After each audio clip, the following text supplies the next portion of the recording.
excuse me. Well, good evening, netizens around the world. And time check, it's 10:20 in the evening. So, this is the last Monday of year 2025, December 29. So, nakalib ako today sa work, no? So, inasikaso ko maghapon, doing household chores, nagluto ng lunch for my parents. And then, inayos ko nag-impake na ako ng mga gamit ko dahil mag-out of town kami starting tomorrow at uuwi na kami ng New Year, January 1. So, January 2, back to reality. So, balik trabaho na ako. Okay, so, I'm just enjoying the moment.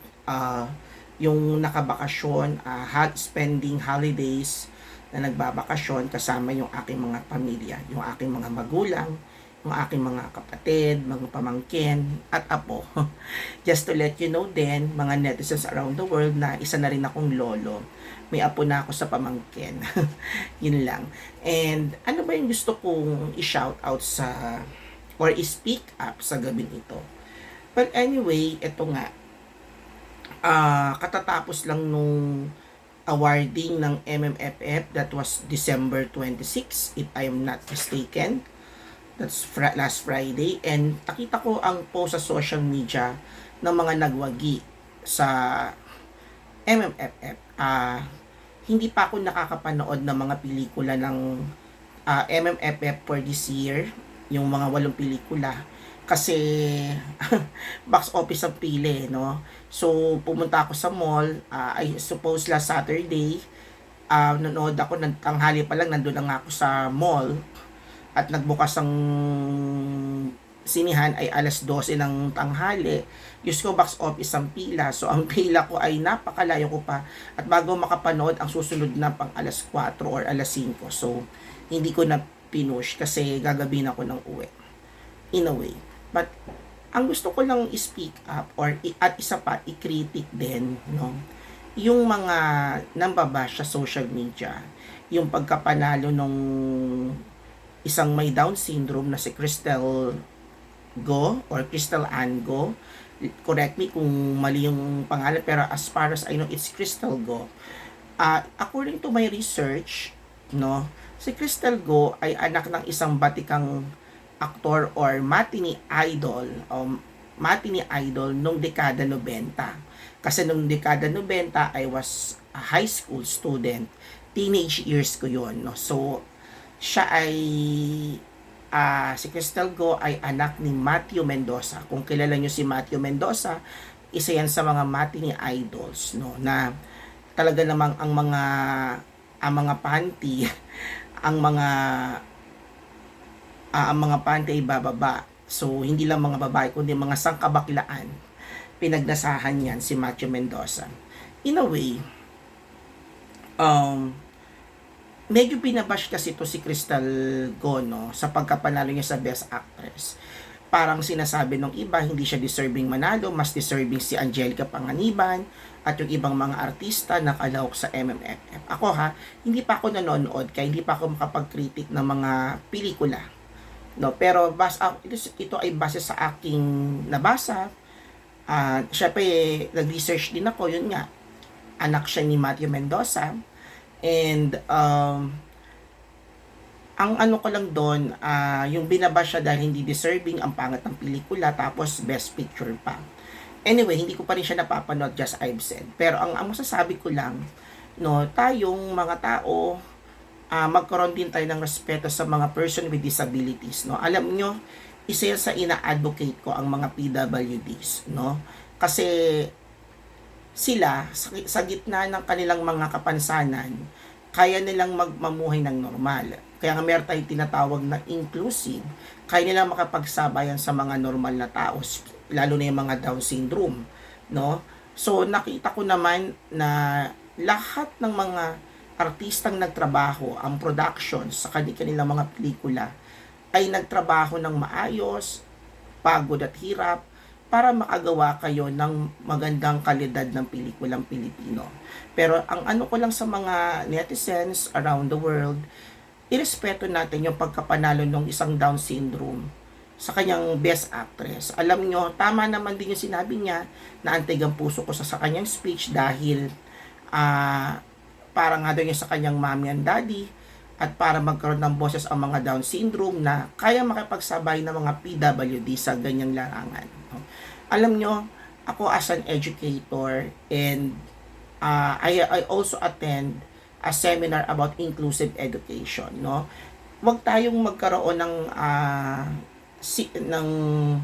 stigma at the same time stereotyping sa mga ganong tao, no? Dahil una, sa gitna na kanilang kapansanan, nagawa nila makagawa ng pelikula. So, wag naman sanang i-bash nyo at magsasalita kayo ng hindi maganda do sa tao. May mga naririnig pang, may mga salita pa nga akong nakitang hindi nakanais-nais, no. Alam nyo, mabuti lang talaga, busog sa pagmamahal yung si Cristel Go, kaya di niya pinapansin yon. At pinagtanggol din siya ng kanyang pamilya, ng kanyang direktor, no. So, sa mga netizens around the world, irespeto natin yung resulta ng mga nanalo.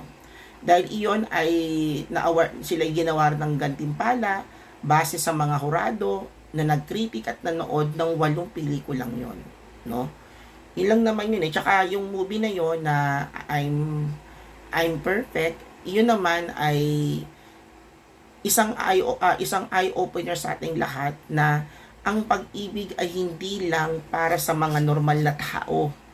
Ang pag-ibig ay walang pinipili na kahit sino. Kung ang Diyos nga nagmahal sa atin, walang pinili kahit ano ka pa, minahal tayo ng Diyos. Tayo pa kayang mga tao na sa gitna ng kanilang kapansanan, nagawa pa rin nilang magkaroon ng pag-ibig, magmahal, diba? At mahalin ang kanilang mga pamilya. Dahil ang mamuhay, ang mga taong may kasamang may Down syndrome o anumang klase pa ng kapansanan ng PWD ay, alam nyo, mahirap at mabigat na pasanin, pero may dalang swerte yan, no? So sa mga tao, hinihinay na po tayo sa mga pagko-comment, di ba? Dahil first time in the history sa Philippine cinema na nagkaroon ng bidang may Down syndrome. Kaya sabi ko nga, ina-advocate ko yung mga PWD, no? Kasi as an educator, lalo na sa corporate, sa mga trabaho, those people with PWDs shall not left behind. Meron hindi sila kakayanan at kaya lang makipagsabayan sa mga normal na tao na katulad natin. Alam nyo, ito para sa akin, yung mga PWD na nabubuhay na marangal, mas tao pa sila kaysa sa mga normal na kagaya natin, pero ang mga ugali ay sobrang sangsang, amoy burak, no? So, doon sa mga taong nambash, gaya sabi ko, maghinay-hinay kayo at kayo mag-isip sa mga sinasabi kay Cristel Go, no? Tandaan nyo, lahat naman ng mga artista ay naghirap sa kanilang mga pelikulang ginawa para makapag-produce ng magandang kalidad ng pelikula. May kanya-kanya tayong opinion, may kanya-kanya tayong kuro-kuro base sa mga pinanood ninyo. Ako hindi pa nga, diba? Pero yun nga lang, irespeto na lang natin yung mga nanalo, no? Yung pelikulang yon hindi ko pa napapanood, pero nakita ko yung trailer. Sa trailer pa lang nakita ko na yung aral na mapupulot, na yun nga, ang mga PWD, ang mga PWD, meron silang ang pag-ibig ay walang sinisino man, di ba? Kumbaga kahit sino pwedeng magmahal. Hindi lang ito para sa mga normal. Kung yung mga hayop nga nagmamahalan eh, yung mga PWD pa kaya hindi magmahalan. At the same time, nilikha tayo ng Diyos ayon sa kanyang wangis, kaya walang pangit sa mundong ito. Kung meron mang pangit dito sa mundong ito, yung ugali natin. Dahil sa totoo lang, kung meron tayong masamang ugali o hindi magandang asal, yan ang nagpapapangit sa itsura ng isang tao. Dahil ang kagandahan ay wala sa panlabas, kundi ito ay nakikita sa kalooban. Kung maganda yung kalooban mo, kahit ano pang itsura mo, nagiging maganda ka sa paningin ng iba. So yun lamang. So sa mga netizens around the world, stop hate, stop bullying. Ang pagbubully, cyberbullying, ay may kalakip na parusa yan at pwede kayong makasuhan online. Okay? So tigilan nyo na po yan. Kaya irespeto po natin yung pagkapanalo. And to Miss Cristel Go, Congratulations for being for winning the Best Actress.